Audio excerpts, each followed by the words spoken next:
Hello YouTube, you're watching X-Ray Tech, and this is the R9 Fury X, a graphics card launched by AMD in June of 2015. It replaced AMD's R9 290X as the top-of-the-line flagship offering from Team Red, and paved the way for new video memory technology to begin appearing in the mainstream.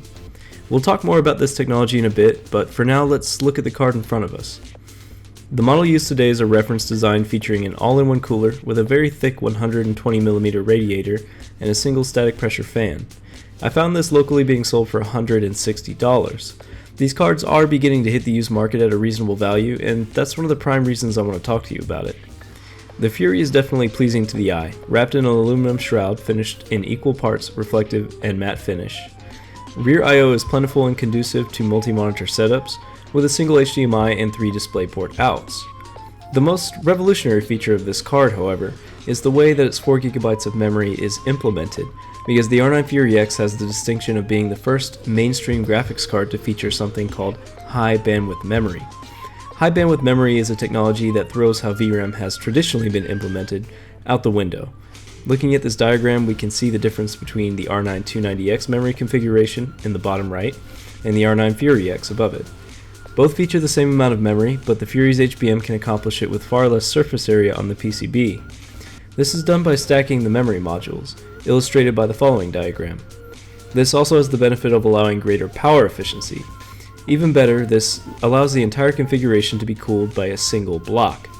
This feature is a key element of how the R9 Fury X can fit into such a compact PCB. HBM didn't die with the Fury X either.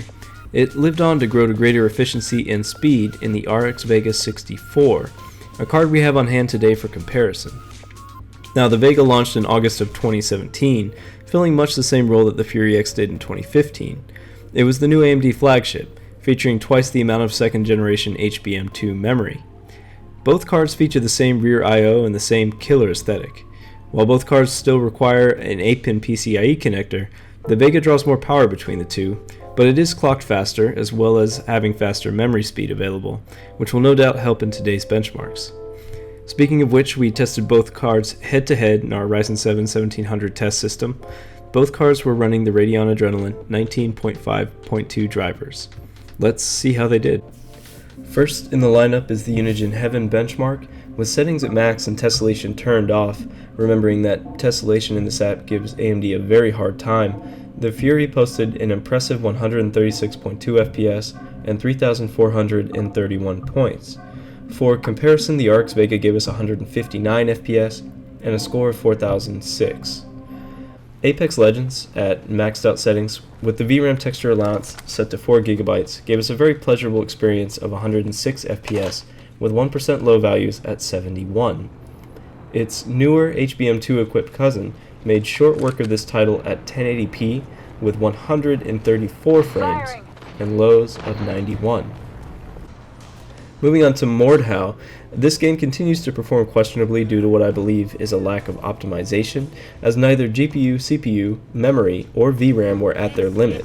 However, this did not change that at high settings our Fury X returned a very playable, but lower than expected, 70 FPS with a low of 42. Even the more recent RX Vega struggled and failed to break the 100 FPS barrier, returning results of 85 and a 1% low result of 41 respectively. Warhammer Vermintide 2 is as beautiful as ever when played at the Extreme preset, and here the Fury X shows us an average of 89 FPS, with lows dipping to 56.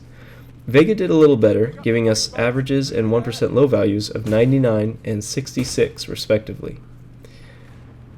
We move on now to Star Wars Battlefront 2, and the R9 Fury X allowed us to bump the graphical preset all the way up to the maximum of Ultra, allowing for an excellent experience of 83 average and 51 1% low FPS. This said, the Vega 64 absolutely destroyed in this title by comparison, giving us 129 FPS with dips to 86. We are nearing the end here as we take a look now at Overwatch, which I left at the Ultra preset.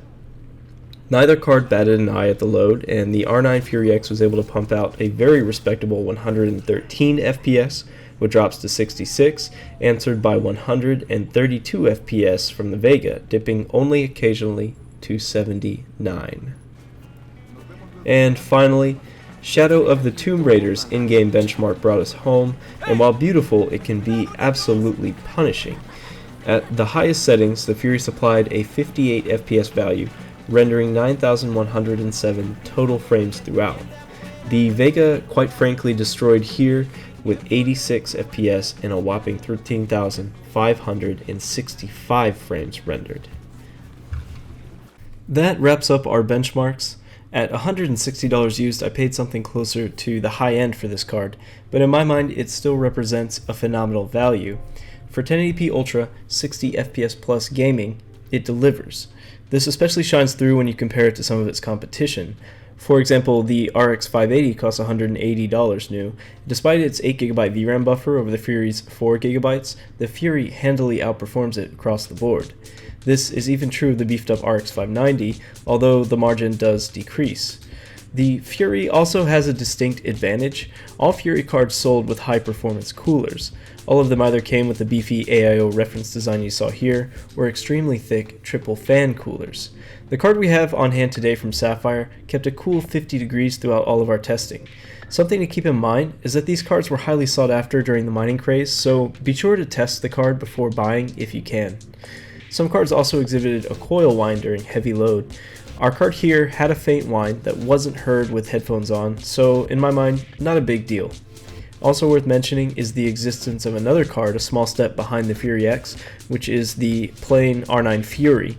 This card still features high bandwidth memory and should stack up about evenly with the RX 590 in performance, while costing less than a used R9 Fury X. It is, too, a perfectly viable option on the used market and should sell for about $120 to $140.